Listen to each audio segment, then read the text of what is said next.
مدینہ منورہ کے مسافات میں ایک جامع مسجد کے خطیب کی ایک خوبصورت بیٹی تھی جو جامعہ میں پڑھتی تھی۔ ایک دن وہ جامعہ سے گھر واپس آئی۔ گاڑی سے اترتے وقت ایک لڑکے نے اس کا چہرہ دیکھ لیا۔ لڑکی بہت حسینہ و جمیلہ تھی۔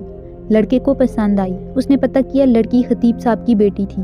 لڑکے نے اسی دن سے صف اول میں نماز پڑھنے کا اہتمام شروع کیا۔ اذان سنتے ہی وہ مسجد کے دروازے پر پہنچ جاتا۔ نماز تک تلاوت قرآن میں مشغول رہتا تھا۔ 6-7 مہینے تک وہ اسی معمولات کا پابند رہا۔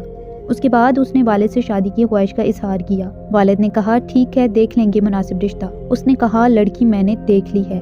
والد کے پوچھنے پر اس نے خطیب صاحب کی بیٹی کے بارے میں بتایا۔ اس نے کہا یہ تو بہت اچھی بات ہے، امام صاحب سے ملتے ہیں۔ عمائدین محلہ کے ساتھ امام صاحب کی خدمت میں حاضر ہوئے۔ امام نے لڑکے کے بارے میں پوچھا، انہوں نے اسی لڑکے کی طرف اشارہ کیا۔ خطیب نے لڑکے کی دینداری کو دیکھ کر رشتہ لڑکی سے مشورہ کرنے اور رضامندی ظاہر کرنے پر قبول کیا۔ چنانچہ رشتہ طے ہوا۔ 6-7 ماہ بعد شادی ہوئی۔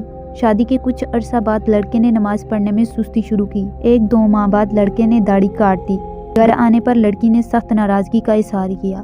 اس نے کہا کہ یہ نمازیں تو میں تمہیں حاصل کرنے کے لیے پڑھ رہا تھا، اب مقصد حاصل ہو چکا ہے، اب کیا ضرورت۔ لڑکی یہ سن کر بہت افسردہ خاطر ہوئی اور جا کر والد صاحب سے کہا کہ اس بے دین کے ساتھ ایک دن نہیں رہنا چاہتی۔ یہ معاملہ محکمہ عدل تک پہنچ گیا۔ قاضی نے دونوں میں تفریق کا فیصلہ کیا۔ لڑکا بہت پریشان ہوا۔ اس نے بہت کوشش کی لیکن لڑکی کو دوبارہ نہ پا سکا۔ لڑکے نے ایک جادوگر سے مدد حاصل کرنے کا فیصلہ کیا۔ جادوگر نے بڑی رقم ادا کرنے کا مطالبہ کیا۔ لڑکے نے سارے پیسے پیشگی ادا کیے۔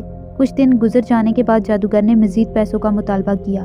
لڑکے نے فی الفور وہ بھی ادا کیے اور کہا کہ کام ہو جانا چاہیے، پیسوں کی فکر نہ کریں۔ 1 ماہ بعد جادوگر نے لڑکے کو بتایا آ جاؤ، اپنے پیسے لے جاؤ، تمہارا کام کسی صورت میں ممکن نہیں ہے۔ جب وہ لڑکا جادوگر کے کمرے میں پہنچا تو جادوگر ایک بڑا چاقو ہاتھ میں لیے کھڑا ہے۔ لڑکے نے حیرت زدہ انداز میں پوچھا یہ کیا کر رہے ہو؟ جادوگر نے کہا مجھے قتل کر دو ورنہ قتل کر دیے جاؤ گے۔ لڑکے نے کہا میں یہ نہیں کر سکتا، لہٰذا میرے پیسے دے دو۔ اس نے پیسے دے دیے۔ لڑکا پیسے لے کر بھاگنے لگا۔ اسی سنہ میں پولیس والے نے لڑکے کو پریشان حالت میں بھاگتے ہوئے دیکھ کر گرفتار کر لیا، پیسے ضبط کر لیے۔ لڑکے کے توسط سے پولیس جادوگر تک پہنچ گئی۔ جادوگر نے پولیس کو کہا مار ڈالو، میں مرنے والا ہوں، مجھے وہ نہیں چھوڑیں گے۔ پولیس دونوں کو قاضی کے پاس لے گئی۔ قاضی کو جادوگر نے پوری کہانی سنائی کہ ہم استمداد بالشیاطین کے ذریعے جادو کا عمل کرتے ہیں اور کامیاب ہو جاتے ہیں، لیکن اس لڑکی پر جب میں نے یہ عمل کیا اور شیطانوں سے مدد حاصل کرنے کی کوشش کی تو اس گھر کی حفاظت پر فرشتے مامور تھے۔ پھر میں نے دوسرا عمل کیا، تب بھی فرشتے مامور تھے،